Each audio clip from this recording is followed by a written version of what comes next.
When you're trying to do something to awaken, you're actually strengthening the illusion of there being some separate being that could do something to change the moment. But the moment is just the moment, it's just a creative expression of what is. There's no separate being that is inside of this moment that can do something about this moment. And if it happens, if it seems like this body is doing something in the moment to change the moment, then it's just the moment changing itself. So there's no separation actually. In the beginning, when we are identified with an ego and we are trying to break that illusion, we actually come to find out that the world is just a meaningless, creative, abstract expression from nowhere. It came from nowhere and it's just here. And then there are meanings that we are attaching onto things. We slap some labels onto things and we say that's it, that's a tree. But when we look at it, we actually see a tree. We're not really seeing what it is. We are having an image of a tree there in our mind's eye, and we are not seeing what it actually is. Because it's moving freely. We cannot really calculate how it will move. It's like one spirit is acting as everything. Even your feeling of being a separate self is part of this inseparable spirit that is acting as everything. So you cannot really do anything to get rid of that feeling, because that feeling is not separate.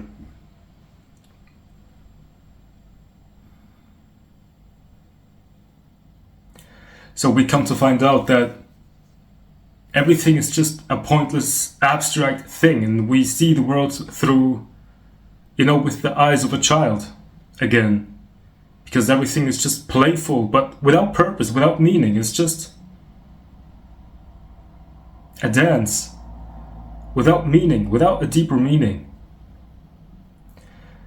But after that, we have to confront the fact that something called ego or definitions or meanings do exist. We can't ignore that. So definitions exist. The feeling of free will exists.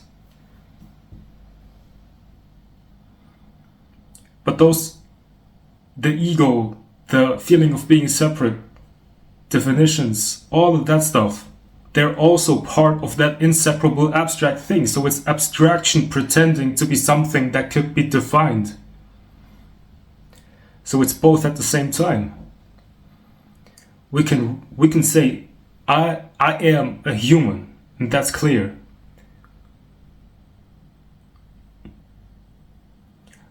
But we can also look at it with another perspective and see that, what is that? It's not something we can really understand. I hope you understand what I mean. It's an abstract, unknown thing pretending to be known. So that's the hide and seek play.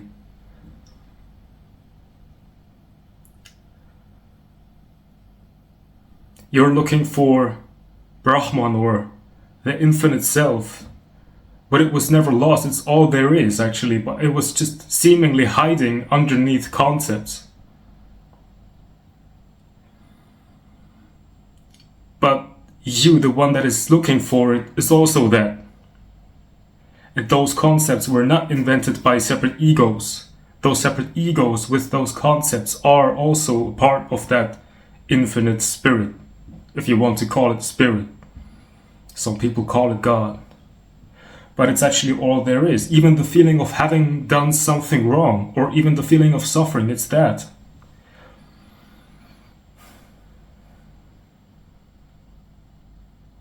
It's just pretending.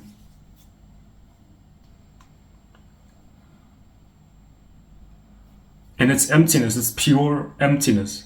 I mean, in its essence, it's pure emptiness.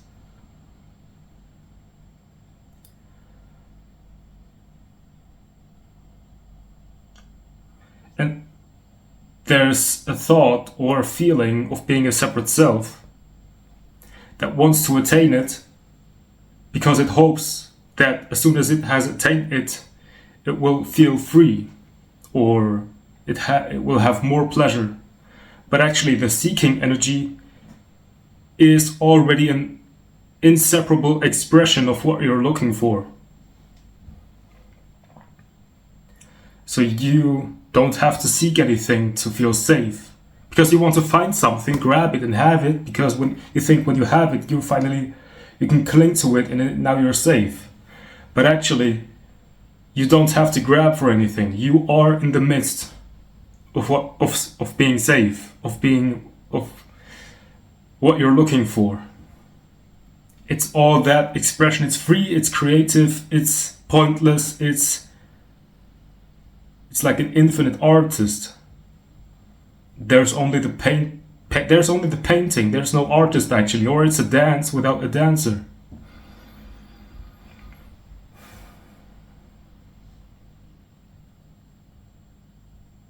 Dancing a dance that looks like there's a human being explaining something to you, but you are also just this dance. And it's all, sometimes they call it Brahman, or consciousness, or beingness, or God, or whatever. But it's all this abstract expression from nowhere to nowhere. It's just that.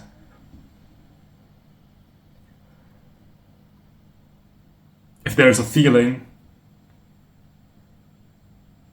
it feels like you have to do something about that feeling. Then the feeling and the one that wants to do something about that feeling are expressions of what you're looking for.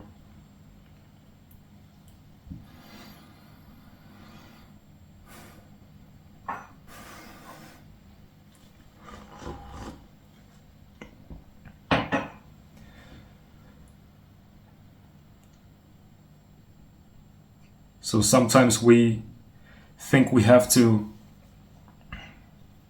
meditate, go deeper into meditation until you reach a state of pure silence.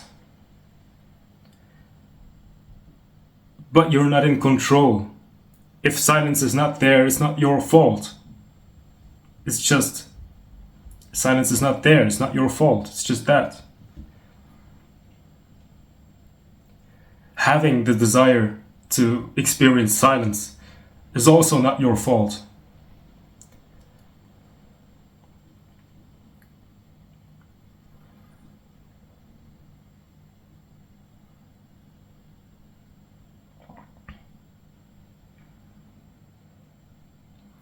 All the seeming separate things in existence are one painting, and it's constantly changing. And part of that painting is also the definitions we give to it. Also the belief that something is good or bad, that should be, that shouldn't be. Different belief systems are also part of that painting. But when we dig deeper, and there's no one that can choose its own free will to dig deeper, but when digging deeper happens, there's something.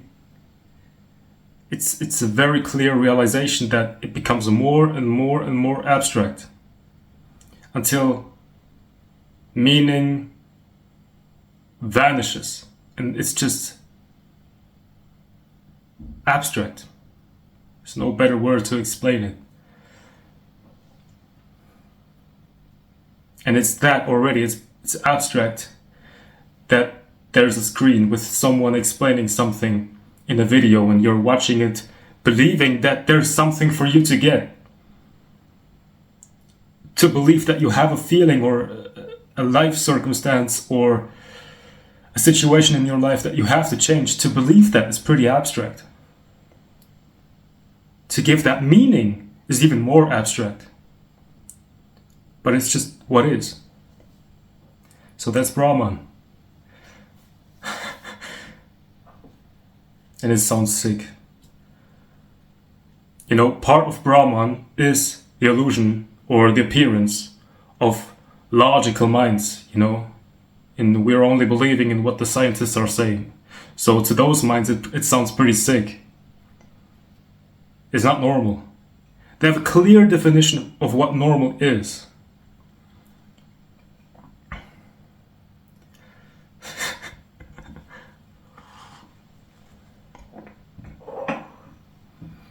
And it's actually Satori. When they are talking about Satori, it's just this clear seeing that, wait a minute, I know we could take an object and cut it open and we won't find consciousness. That's clear. Because whatever we will find inside of the object is also something that is consciousness pretending to be something else than itself. Because consciousness itself is just emptiness pretending to be somethingness. It cannot be explained. It's like some people have written in the comments that it's all bullshit because they don't understand it. It's absolutely clear for the mind to say, if I don't understand it, then it must be bullshit. So that's what happens. When it's not something, I don't understand it. I'm not talking from knowledge. It's just the obviousness of the weirdness of life. It's weird to live. And it's weird even to think of the possibility that I could be something separate from anything else, because this thing was always in relation to something else. I've never seen it in a separateness. It was never in a void separate from anything else. So it's one abstract happening and I'm just an inseparable appearance in everything. So in other words, I am that. And you're also that. No way to attain it, actually. There's no way. I always like to say, if you're on a way, you're on the wrong way.